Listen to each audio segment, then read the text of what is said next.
जैसे ही बंदर का जन्म होता है तो बंदर राजा इसे डराने लगते हैं, जिससे गुस्से में आकर बंदर ने अपने बाप को मारा। लेकिन इसकी ताकत देखकर बंदर राजा बहुत खुश हो जाते हैं कि राजा के वारिस को ऐसा ही होना चाहिए।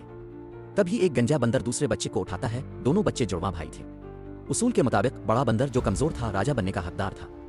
तब एक बंदर आकर राजा से कहता है कि रानी के आने से पहले बड़े भाई को मार दो, क्योंकि एक राजा को ताकतवर होना चाहिए, ना कि कमजोर। मजबूरी में राजा ने छोटे बेटे को वारिस बना दिया था और बड़े बेटे को नीचे फेंक दिया था।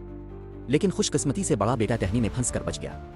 मगर तभी वो एक जानवर का शिकार बनने वाला था कि एक बड़ी नाक वाले बंदर ने इसे बचा लिया।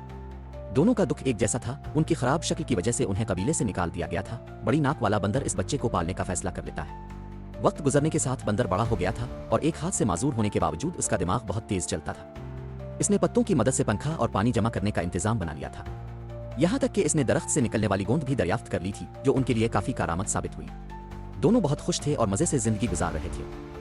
जब दूसरे बंदर खेल रहे होते हैं तो दोनों उन्हें देख रहे होते हैं। इसका राजा भाई भी अब बड़ा और ताकतवर हो चुका था। लेकिन अगले खेल में एक मुश्किल पेश आ जाती है। बाल उछलकर बड़ी नाक वाले बंदर के सामने आ जाती है। बड़ी नाक वाला बंदर बाल को पकड़ने की कोशिश करता है तो वो एक गार में जाकर फंस जाती है। सब बंदर बड़ी नाक वाले को मारने लगते हैं। तभी बंदर भाई गोंद की मदद से बाल को बाहर निकाल देता है। ये देखकर सब बंदर हैरान रह जाते हैं कि इसने बाल कैसे निकाले। तभी दूसरे बंदर को लगा कि बाकी बंदर उसके भाई को पसंद कर रहे हैं, तो वो कमजोर बंदर को उठा लेता और कहता है, ये खेल का मैदान है और मैं इस जंगल का मालिक हूँ। इसी वक्त गंजे बंदर ने नोट किया कि दोनों बंदरों की उंगलियां एक जैसी है। गंजा बंदर फौरन समझ गया कि यह वही बंदर है जिसे राजा ने फेंक दिया था। तब उसके भाई ने इसे एक तरफ धकेल दिया क्योंकि वो खेल शुरू करना चाहता था। लेकिन तभी बाल उसके हाथ से चिपक जाती है, क्योंकि इस पर गोंद लगी हुई थी, जिसे उतारने के लिए सारे बंदर आ जाते हैं। काफी चक्कर काटने के बाद एक बंदर बाल के साथ उछलकर ऊपर आता है और बाल उसके हाथ से निकलकर राजा के सर पर जा लगती है। जब गंजा बंदर बाल को खींचता है तो इसने राजा को ही गंजा कर दिया था।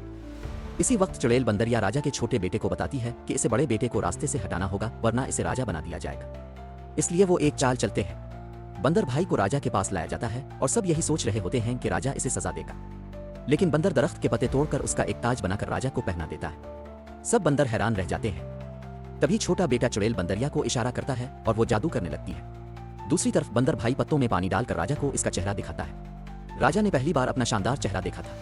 ये देखकर सब बंदर बहुत खुश होने लगे। बंदर ने राजा के बैठने के लिए एक कुर्सी भी बना दी थी, जिस पर सब बंदर खुश थे। तभी चुड़ैल बंदरिया मक्खियों का एक झुंड बाहर भेजती है, जिससे बचने के लिए बंदर भाई ने गलती से राजा को नीचे फेंक दिया था।